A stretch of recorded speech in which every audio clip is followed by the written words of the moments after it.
কেউ একজন বলবে ইসলাম নাকি রেপ করাকে পাপ নয় বলেছে, যার কথা ভাই বলতে গিয়ে রয়ে গেল।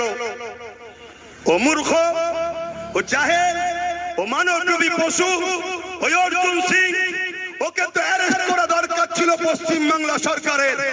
পশ্চিম বাংলা সরকার ওকে অ্যারেস্ট করবে না কেন? ও তো টিএমসির লোক ছিল।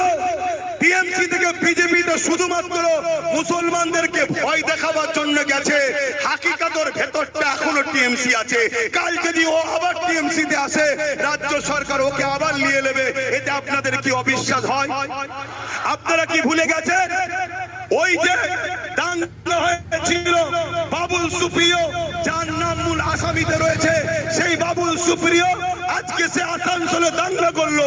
একটা হাফেজে কোরআন 18 বছরের বাচ্চার কলজে বার করলো যে দাঙ্গাতে, সেই দাঙ্গার মূল অভিযুক্ত যে সেই বাবুল সুপ্রিয় যখন টিএমসি তে আসলো, এই সরকার থেকে কবুল করেছে না করেনি? জোরে বলুন, করেছে না করেনি? অথচ আমরা দেখতে পাচ্ছি